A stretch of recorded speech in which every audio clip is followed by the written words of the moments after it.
My launch is a little 10 seconds, so see if anybody's here. I'm getting a big red square, which is bad. I don't know why. It's like it's not launching. Not good. I don't know what's wrong.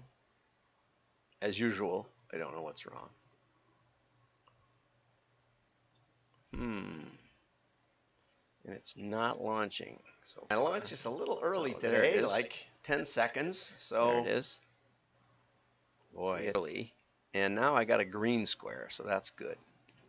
So maybe it worked, maybe it didn't. And now I got a green. Beautiful. Okay. 5, 4, 3, 2, 1. I'm John Miglosh for the WDMA. We look for marketing and mail news every day. So here we go. Okay, breaking news. A&W finds a new hype man in Ryan Reynolds. A&W, a feisty challenger with a throwback vibe, has played with the concept of celebrity in the past, but there's no denying the allure of true name recognition. And so the chain has hired Ryan Reynolds. And, you know, I just got started with Mint, which is a Ryan Reynolds. My wife says, I can't believe you picked a cell phone company because of Ryan Reynolds. I don't know. I like Ryan Reynolds. We just saw a movie of his where he's in a video game. I liked it. It was thoughtful. I don't know. It made me think anyway. So anyway, Liz Banzer, Senior Director of Marketing, said in a statement, to be honest, we're kind of shocked that he agreed to do it. It really is true that you miss 100% of the shots you don't take. But hang on, super fans. Well, let's get over to the shooting of the commercial. Here we go. How do you want my hands?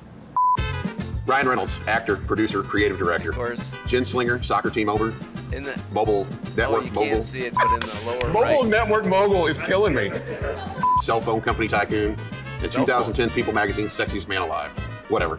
Save some headlines for the rest of us, Deadpool. Van Wilder. Hey, hair tips. Hair tips even a thing. Hey, hair gel.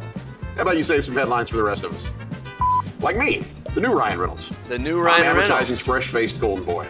He's a new newspaper editor in Evansville, Indiana. I'll say anything you want for a fraction of the price of the old Ryan Reynolds. For example, I'll say the National Root Beer Float Day is almost here. And this year, A&W is taking the money that they saved by hiring me instead of the other guy. 6th of and August, giving everyone who signs up for their mug club a free root beer float. No purchase necessary. Just a suggested donation to our friends at DAV. See? It's cheap, easy, effective marketing. We're going to call that the minimum effort. Now through August 6th, which is our 40th anniversary, we can go to A&W to celebrate. Anyway, that's Ryan Reynolds from Evansville, Indiana, and you heard it here first, folks. I gotta say, he probably did. I think you probably did. So anyway, let's get back to the real news. Okay, Google announced again in another step backwards. The cookie is here to stay until 2024 for the Chrome browser, which I use very, very rarely. But, marketers basically agree that third-party cookies are just so much fluff, and you can use them at your peril. But, we covered a survey the other day that said that just guessing the gender, was only 40% accurate with third-party cookies. And if you can't get that right, well, I guess it's your choice. Anyway, over to 3D. This was an interesting article from Brand United, from Adam Fox, and it's talking about the third dimension, okay?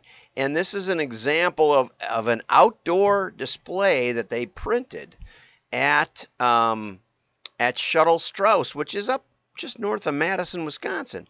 I didn't realize that they did this sort of thing. I knew somebody who worked there. I went to their website to check it out, and they seem to be a regular printer, although that's often hidden these days. When I talked to Steve Falk about some new corporate things he's doing, I went to their website and to his new affiliate company, and I said, it looks like an ad agency. And he said, well, it's really a printer.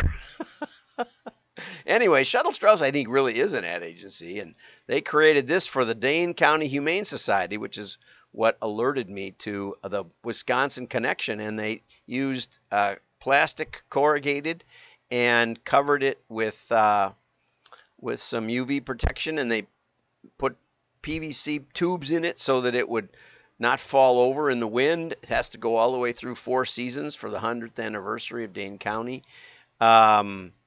He also did this one, Culver's, which has clear lucite pegs saying, I love Culver's. And it's meant to be a display they can take on the road and do photo shots in front of, or behind, I suppose. This was a Ho Chunk Gaming, which again is a Wisconsin casino in Black River Falls, about halfway between me and Minneapolis. And they took gold vinyl, and of course you can't really see the shininess of this on a flat picture on a website, but a video might have been good in this spot. A gold element for a prize revealed. Anyways, mirrored gold vinyl applied to a scored heavyweight cardstock, which is then wrapped around a wood body to give it a solid feel.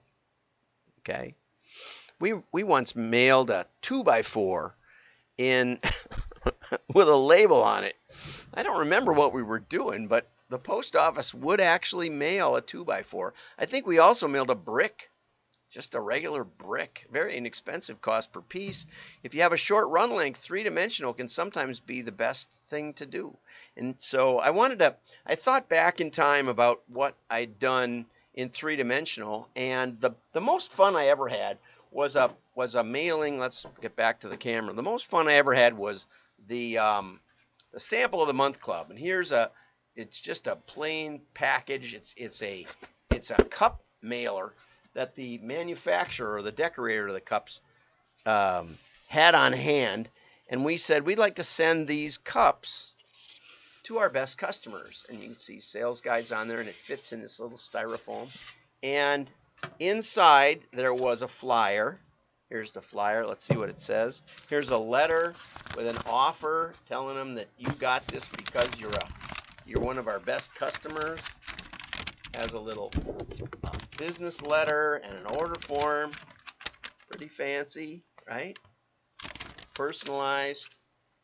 Is it personalized? No, it's not personalized. It's just printed with blue ink signature and our logo, and then a little flyer on the mugs, which we did special. Put that in there. See, flyer on the mugs. $2 a piece. In certain kinds of volume. I don't know how many you had to buy, but this was, and what we would do, and this is important, what we did was we segmented our customers, and then we did it on a quarterly basis where the best customers would get the first mailing. And it could be something like this with a couple of dollar value. I think the most expensive one we ever did was a Swiss Army knife that we sent out. We sent out a Swiss Army knife to our best customers. And I think we did about 500 of those. And actually, the manufacturer supplied us with the Swiss Army knives for the promotion, which was a big deal, right? We paid for the mailing, but they paid for the Swiss Army knives, which were about $15 a piece retail. And so we sent out about 500 of those to our 500 top customers. We had also called them first to make sure we got them to the right person, because you don't want to send out a $20 mail piece to just anybody. And interestingly, Norscott, who was renamed, I came up with that for Norman Scott. But Norscott, through the pandemic, their sales actually grew 4%, even though it was B2B and even though it was 3-dimensional objects. And they mailed out some hats and jacket samples. And to their best, I think it was and Scott promised to get me some of the details, but you know how that is. Anyway, they had a PDF of the whole campaign, but they sent it out to Caterpillar dealers. And the reason they sent it out was because the Caterpillar dealers knew to buy scale models from them, knew to buy certain things from them. But, you know, if you're a big Caterpillar dealer, and these are multi-million dollar, probably $100 million companies, these distributors are, you're buying other stuff. You know, you're having a company picnic, or you want something with your name on it, you know, Smith's Caterpillar dealership or whatever. It's not just the word Caterpillar. And there are corporate rules that you're supposed to follow, but you're able to do that, but you have to follow the rules. But most of these companies didn't realize they could get customized Caterpillar products for their company.